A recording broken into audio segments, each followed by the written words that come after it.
Okay, so the second revision session we're looking at here is algebraic fractions, and typically in your edX GCSE there's going to be two types of algebraic fraction.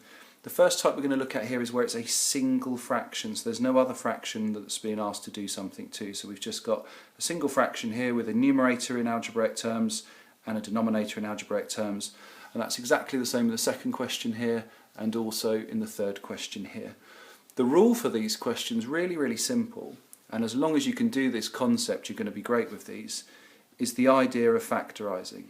So when we have a single algebraic fraction, we are going to factorize to make it more simple. So with this first question here, my objective is to factorize the top and also to factorize the bottom, and then there'll be a final stage to do if we've done that factorizing correctly.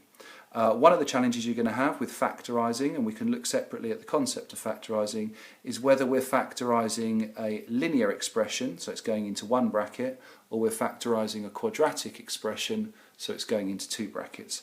I know that the numerator expression here, x squared plus x minus 6, is a quadratic, so that's going to go into two brackets. I know that there's going to be an x in both, because x multiplied by x gives me x squared. So my challenge here is actually to find the two numbers and whether they're positive or negative. The rule is simple. We look at the last term here, term C, and we try to find two numbers that multiply to make it. So numbers that multiply to make 6 in pairs. Well, we've got 1 and 6, and we've got 2 and 3. And it doesn't matter which way around we list those. Of those pairs, we need to find a pair that can somehow either add or subtract to make our middle B term, which in this example is positive 1. So could I make 1 and 6 add together to make 1? No, I can't. Could I make 2 and 3? Yes, I could. So 2 goes into one of the brackets and 3 goes into the other. Doesn't matter which way round. Now I need to finish off with the signs here, and I need to make sure that when I multiply them together it's going to be negative 6. Well, that tells me they can't be the same, because a plus and a plus would make plus, and a minus would make plus. So they're going to have to be different, and the different symbols are going to have to give me a total when I add them together of positive 1. So this could be plus and this could be minus, but plus 2 take away 3 would be negative 1, and I want positive 1. So this could be minus and this could be plus. So negative 2 plus 3 gives me positive 1, and when I multiply them together gives me negative 6. Same principle then on the bottom of our algebraic fraction, and again we've got another quadratic. X and x in the front of both brackets to give me my x squared. Two numbers that multiply to make 10 and also somehow sum to make 7. Well, that's going to be 2 and 5, following this idea here. I've got to make them make positive 10 when I multiply them, so they're going to have the same symbol, and also negative 7 when I sum them together, so that's going to have to be a negative and a negative. So what we've done so far actually is nothing to do with algebraic fractions. We've just made sure that we're comfortable with factorizing. The algebraic fraction part comes in much like it does with a normal fraction. So if I asked you to, for example, simplify 8/12, you would know that that's the same as saying 4 lots of 2 and 4 lots of 3, and then we've got a 4 that's common on the numerator and the denominator, so we can cancel them through. So the simplified version would be 2/3. With this algebraic fraction, the principle is exactly the same. If we have a common term on the top and the bottom, we can cancel it through, which is our x subtract 2.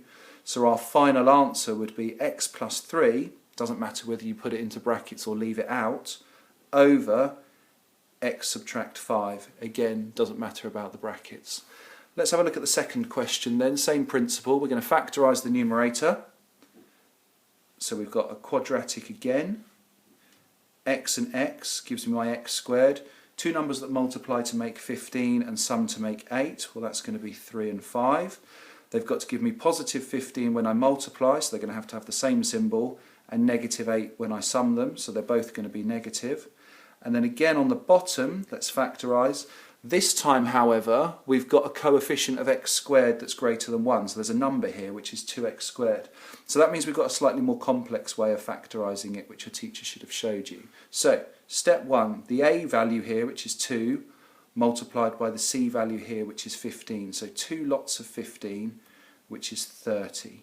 I'm now going to find pairs that make 30, much like we did in our first step on the first question. So we've got 1 and 30, 2 and 15, 3 and 10, 4 doesn't go exactly, and 5 and 6. So I've got a list of pairs that can give me the product of 2 times 15, which is 30.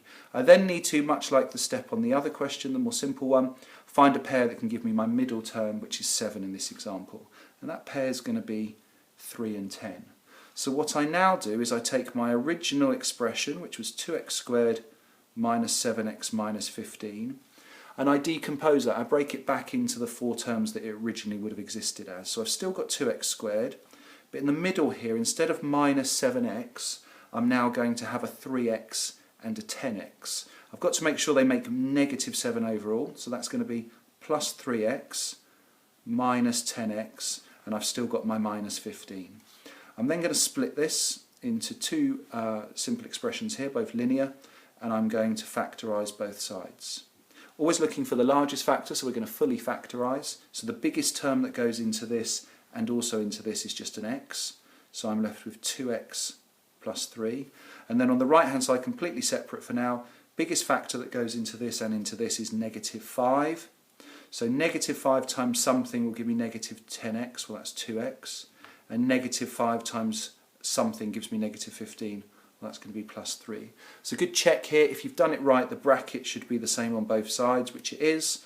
So my solution is going to be my factors coming together to make one bracket, so x subtract 5, and my other bracket being the other term, so 2x plus 3. So there we go, we factorise the denominator, so we've got x minus 5 and we've got 2x plus 3. Just like we talked about with the first question then, anything that's common on the top and the bottom, the numerator and the denominator, cancel it through. So our solution is x minus 3 over 2x plus 3. Principle remains the same for the third one, and this one's even easier, except for spotting the top one. And we need to spot the top one is the difference of 2 squares. So it's actually a quadratic, even though it doesn't look like it. P in the front of both brackets, because p multiplied by p is p squared. We then have a 3 and a 3, because 3 squared is 9. One of them positive, one of them negative, because when you expand it, it eliminates the p term that would be in the middle. On the bottom, we've got a really nice and simple linear expression. So 2 is the term that's common to both, leaving me with p plus 3, and then we cancel through our common term of p plus 3. So we're left with p minus 3 all over 2.